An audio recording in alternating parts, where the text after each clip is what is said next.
Madame, au nom de l'empereur, j'allais vous annoncer un ordre qui d'abord a pu vous alarmer, mais qui n'est que l'effet d'une sage conduite dont César a voulu que vous soyez instruite. Puisqu'il le veut, entrons, et l'on instruira mieux. César, pour quelque temps, s'est soustrait à nos yeux.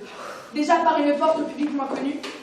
L'un et l'autre consul vous avez prévenu, madame, mais souffrez que je retourne exprès. Non, je ne trouble point ces augustes secrets. Cependant, voulez-vous qu'avec moins de contraintes l'un et l'autre, une fois, nous parlions sans feinte?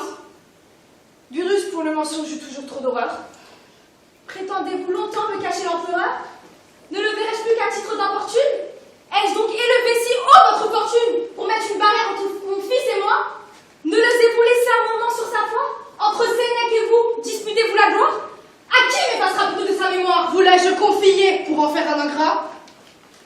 Sur son nom de Britannicus, certes, plus je médite, et moins je me figure que vous m'osiez compter pour votre créature, vous, dont j'ai pu laisser vieillir l'ambition dans les honneurs obscurs de quelques légions, et moi, qui sur le trône ai suivi mes ancêtres, moi, fille, femme et sœur de vos mères. Mais, que prétendez-vous donc? Pensez-vous que ma voix ait fait un empereur pour m'en imposer trois? Néron n'est plus un enfant. N'est-il pas temps qu'il règne? Jusqu'à quand voulez-vous que l'empereur vous craigne? Ne saurait-il rien voir qu'il emprunte vos yeux? Pour se conduire enfin, n'a-t-il pas ses aïeux? Qu'il choisisse s'il veut d'Auguste ou de Tibère, qu'il imite s'il peut Germanicus mon père. Parmi tant de héros je n'ose me placer, mais il est des vertus que je lui puis tracer. Je puis l'instruire au moins combien sa confidence entre un sujet et lui doit laisser de distance. Je ne m'étais chargée dans cette occasion que d'excuser César d'une seule action. Mais puisque sans vouloir que je le justifie, vous me rendez garant du reste de sa vie, je répondrai, madame, avec la liberté d'un soldat qui sait mal farder la vérité. Vous m'avez de César confié la jeunesse, je l'avoue, et je dois m'en souvenir sans cesse. Mais vous avez fait serment de le trahir, de n'en faire un empereur qui ne sut qu'obéir? Non. Ce n'est plus à vous qu'il faut que je réponde. Ce n'est plus votre fils, c'est le maître du monde. De quoi vous plaignez-vous, madame? On vous révère, ainsi que par César, on jure par sa mère. L'empereur, il est vrai, ne vient plus chaque jour mettre à vos pieds l'empire et grossir votre cour. Mais le doit-il, madame? Et sa reconnaissance ne peut-elle éclater que dans sa dépendance? Toujours humble, toujours le timide Néron. N'ose-t-il être Auguste et César que de nom? Vous le dirai-je enfin? Rome le justifie. Rome à trois affranchis si longtemps t'a servi, à peine respirant du joug à la portée, du règne de Néron contre sa liberté. Que dis-je? La vertu semble même renaître. Mais madame, Néron suffit pour se conduire. J'obéis, sans prétendre à l'honneur de l'instruire. Ainsi, sur l'avenir n'osant vous assurer, vous croyez que sans vous, Néron va s'égarer? Mais vous, qui jusqu'ici, content de votre ouvrage, venez de ses vertus nous rendre témoignage, expliquez-nous pourquoi, devenu ravisseur, Néron de Silanus fait enlever la sœur? Ne tient-il qu'à marquer de cette ignominie le sort de mes aïeux qui brillent dans Junie? De quoi l'accuse-t-il? Et par quel attentat devient-elle en un jour criminelle d'État? Elle, qui, sans orgueil jusqu'alors élevé, n'aurait point vu Néron s'il ne l'eût enlevé, et qui même aurait mis au rang de ses bienfaits l'heureuse liberté de ne le voir jamais.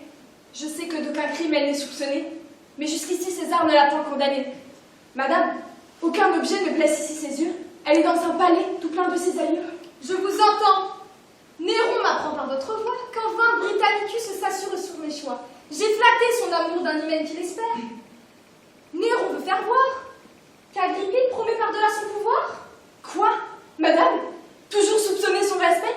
Ne peut-il faire un pas qui ne vous soit suspect? L'empereur vous croit-il du parti de Junie? Avec Britannicus vous croit-il réuni? Quoi? De vos ennemis devenez-vous l'abus pour trouver quelque prétexte à vous plaindre de lui? Ah, madame, quittez d'un censeur la triste diligence, d'une mère facile, affectée l'indulgence. Souffrez quelques froideurs sans les faire éclater, et n'avertissez point la cour de vous quitter. Et qui s'honorerait de la pluie d'Agrippine lorsque Néron lui-même annonce ma ruine? Lorsque de sa présence il semble me bannir, lorsque Burrus à sa porte ose me retenir? Madame, je vois bien qu'il est temps de me taire, et que ma liberté commence à vous déplaire. La douleur est injuste, et toutes les raisons qui ne la flattent point aigrissent ses soupçons.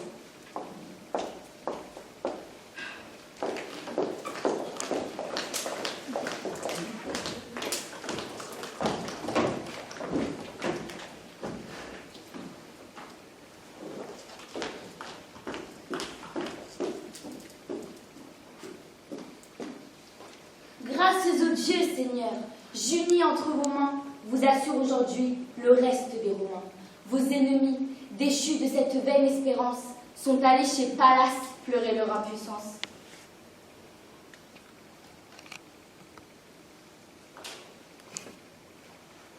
Mais que vois-je? Vous-même?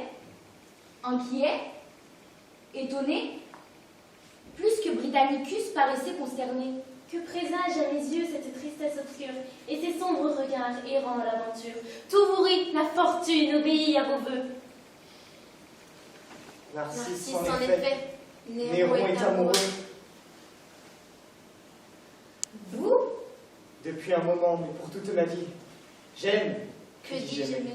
J'idolâtre Junie. Vous l'aimez?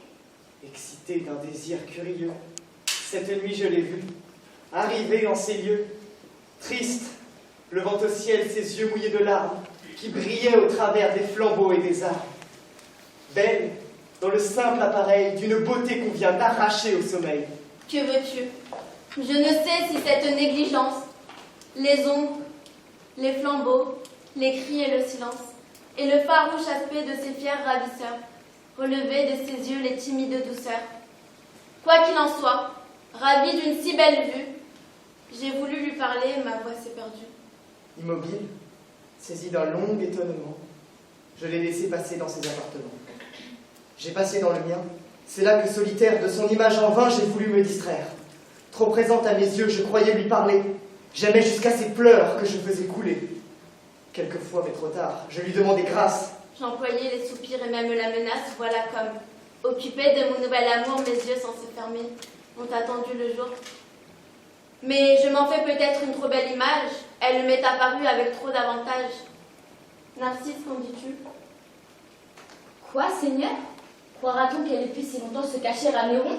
Tu le sais bien, Narcisse, et soit que sa colère m'imputa le malheur qui lui ravit son frère, soit que son cœur,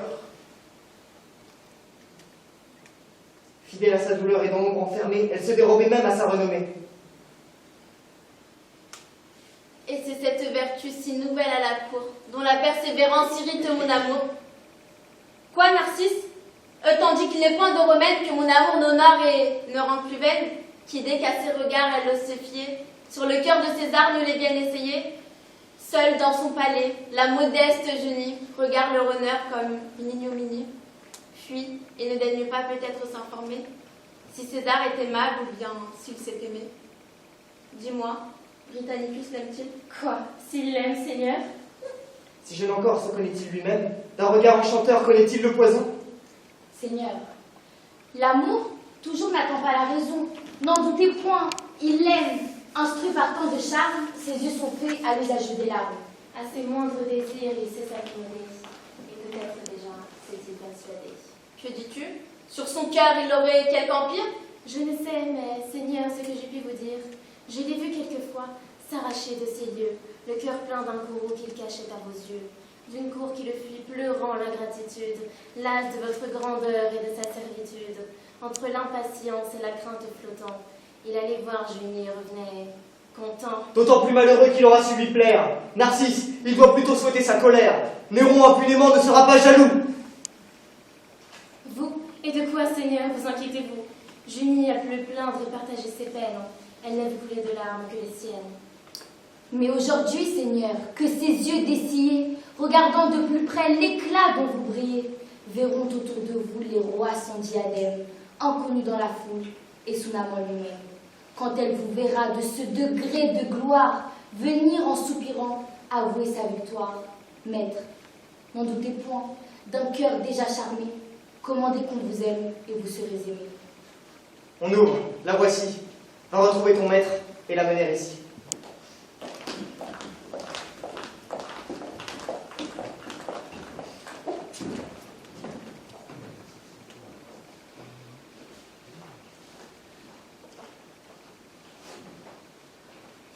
Vous vous troublez, madame, et changez de visage. Lisez-vous dans mes yeux quelques tristes présages? Seigneur, je ne veux plus déguiser mon erreur. J'allais voir Octavie et non pas l'empereur. Je le sais bien, madame, et n'ai plus sans envie à prendre vos bontés pour l'heureuse Octavie. Vous, Seigneur? Pensez-vous, madame, qu'en ces lieux, seule pour vous connaître, Octavie est des yeux? Et quel autre seigneur voulez-vous que j'implore? À qui demanderai-je un crime que j'ignore? Vous qui le punissez, vous ne l'ignorez pas? De grâce, apprenez-moi, Seigneur, mes attentats. Quoi? Est-ce donc une légère offense de m'avoir si longtemps caché votre présence? Ces trésors dont le ciel voulut vous embellir, les avez-vous reçus pour les ensevelir? L'heureux Britannicus verra-t-il sans alarme croître loin de nos yeux son amour et vos charmes? Pourquoi de cette gloire, exclue jusqu'à ce jour, m'avez-vous sans pitié relégué dans la cour? On dit plus. Vous souffrez sans en être offensé, qu'il vous ose, madame, expliquer sa pensée. Car je ne croirais pas que, sans me consulter, la sévère Junie ait voulu le flatter, ni qu'elle ait consenti d'aimer, et d'être aimée sans que j'en sois instruit que par la renommée. Je ne vous nierai point, Seigneur, que ces soupirs m'ont donné quelquefois à expliquer ses désirs. Il n'a point détourné ses regards d'une fille, seul reste du débris d'une illustre famille. Peut-être il se souvient qu'en un temps plus heureux, son père me nomma pour l'objet de ses vœux. Il m'aime, il obéit à l'empereur son père, et j'ose dire encore à vous, à votre mère. Vos désirs sont toujours si conformes. Ma mère a ses desseins, madame, et j'ai les miens. Ne parlons plus ici de Claude et d'Agrippine. Ce n'est point par leur choix que je me détermine. C'est à moi seule, madame, à répondre de vous. Et je veux de ma main vous choisir un époux. Ah, Seigneur, songez-vous que toute autre alliance fera honte au César, auteur de ma naissance? Non, madame. L'époux dont je vous entretiens peut sans honte assembler vos aïeux et les siens. Vous pouvez sans rougir consentir à sa flamme. Et quel est donc, Seigneur, cet époux? Moi, madame. Vous? Je vous nommerai, madame, un autre nom. Si j'en savais quelque autre au-dessus de Néron. Oui, pour vous faire un choix où vous puissiez souscrire, j'ai parcouru des yeux la cour, Rome, l'Empire. Plus j'ai cherché, madame, et plus je cherche encore en quelle main je dois confier ce trésor. Plus je vois que César, digne seul de vous plaire, en doit être lui seul le dépositaire. Seigneur, avec raison je demeure étonnée. Je me vois dans le cours d'une même journée comme une criminelle emmenée en ces lieux, et lorsqu'avec frayeur je parais à vos yeux, que sur mon innocence à peine je me fie, vous m'offrez tout d'un coup la place d'Octavie. J'ose dire pourtant que je n'ai mérité ni cet excès d'honneur, ni cette indignité. Et pouvez-vous souhaiter qu'une fille, qui vit presque en laissant éteindre sa famille, qui dans l'obscurité nourrissant sa douleur s'est faite une vertu conforme à son malheur, passe subitement de cette nuit profonde dans un rang qui l'expose aux yeux de tout le monde, dont je n'ai pu de loin soutenir la clarté et dont une autre enfin remplit la majesté. Je vous ai déjà dit que je la répucie. Ayez moins de frayeur, ou moins de modestie. N'accusez point ici mon choix d'aveuglement. Je vous réponds de vous. Consentez seulement. Le ciel connaît, Seigneur, le fond de ma pensée. Je ne me flatte point d'une gloire insensée. Je sais de vos présents mesurer la grandeur. Plus ce rang sur moi répandrait sa splendeur, puis elle me ferait honte et mettrait en lumière le crime d'en avoir dépouillé l'héritière. C'est de ses intérêts prendre beaucoup de soin, madame. Et l'amitié ne peut aller plus loin. Mais ne nous flattons point et laissons le mystère. La sœur vous touche ici beaucoup mieux que le frère. Et pour Britannicus, Il a su me toucher, Seigneur. Et je n'ai pas prétendu m'en cacher. Cette sincérité sans doute est peu discrète, mais toujours de mon cœur ma bouche l'interprète. Absente de la cour, je n'ai pas dû penser, Seigneur, quand l'heure de feindre il fallut m'exercer. J'aime Britannicus. Je lui fus destiné quand l'Empire devait suivre son hyménée. Mais ces mêmes malheurs qui l'en ont écarté, ses honneurs abolis, son palais déserté, la fuite d'une cour que sa chute a bannie sont autant de liens qui retiennent Junie. Tout ce que vous voyez conspire à vos désirs. Vos jours, toujours sereins, coulent dans les plaisirs.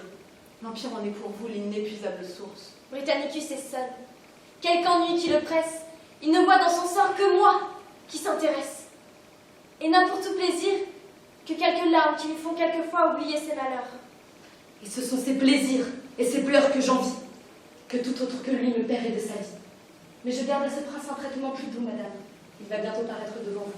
Ah, Seigneur, vos vertus m'ont toujours rassurée. Je ne veux point le perdre. Il vaut mieux que lui-même entende son arrêt de la bouche qu'il aime. Moi, que je lui prononce un arrêt si sévère, ma bouche 1000 fois lui jurera le contraire. Quand même jusque-là je pourrais me trahir, mes yeux lui défendront, Seigneur, de m'obéir. Cachez près de ces lieux, je vous verrai, madame. Renfermez votre amour dans le fond de votre âme. Vous n'aurez point pour moi de langage secret. J'entendrai des regards que vous croirez muets. Et sa perte sera l'infaillible salaire d'un geste ou d'un soupir échappé pour lui plaire. Et là, Seigneur, si j'ose encore former quelques souhaits, permettez-moi de ne le voir jamais. Seigneur, Britannicus, demande la princesse. Il attend. Qu'il entre.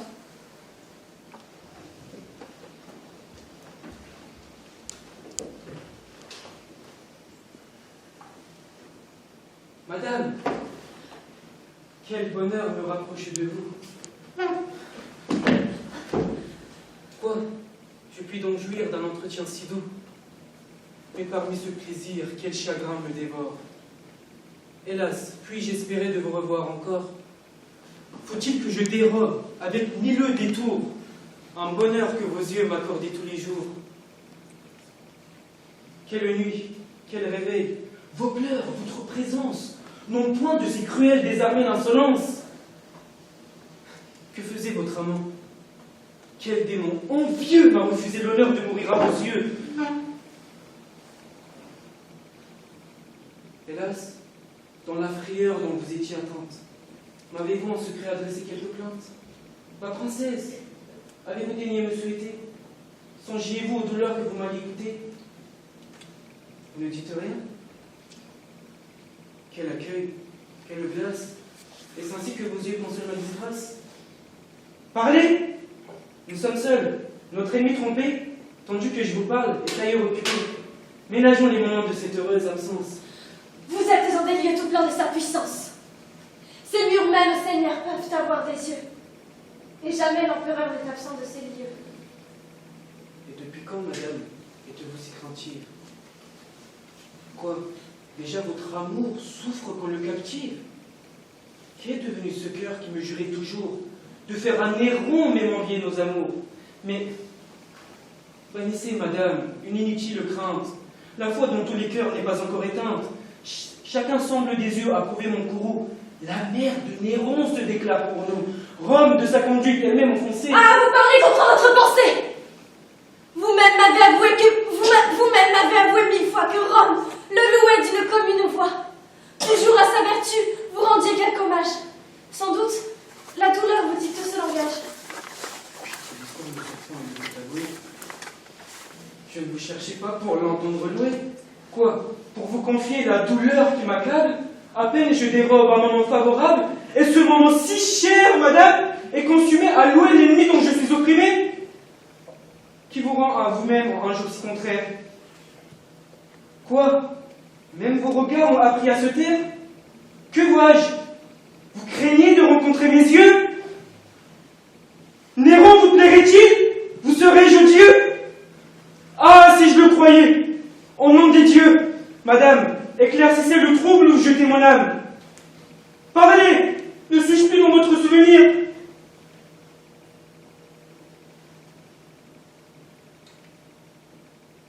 Retirez-vous. L'empereur va venir.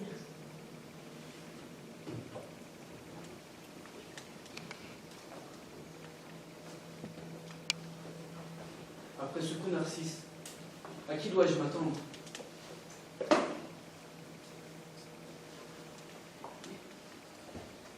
Madame, Non, Seigneur! Je ne puis rien entendre, vous êtes obéi. Laissez couler du moins des larmes dont ses yeux ne seront pas témoins.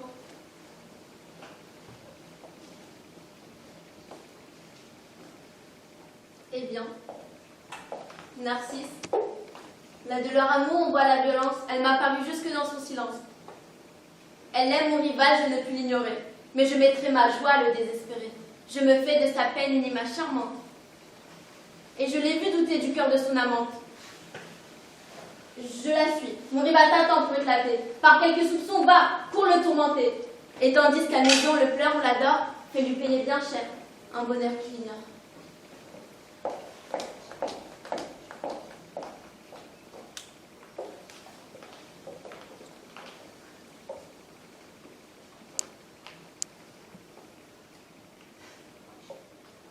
La fortune t'appelle une seconde fois, Narcisse.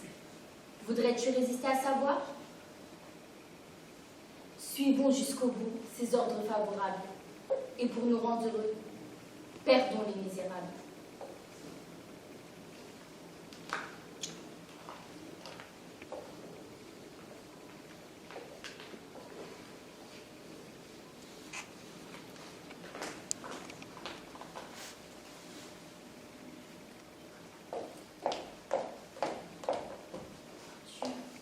Écoutez, Néron, j'ai 2 mots à vous dire.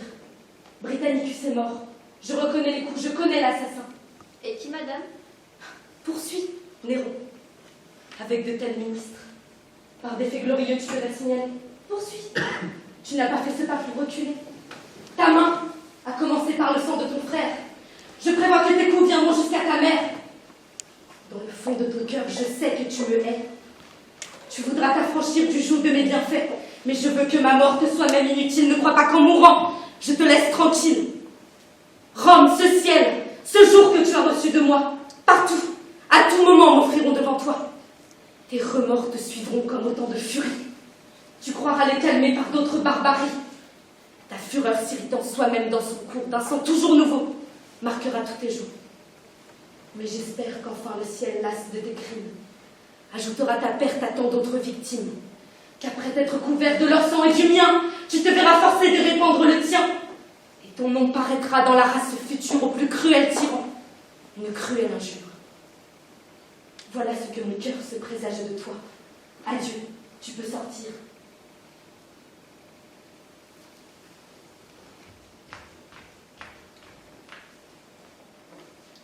Suivez-moi, Narcisse.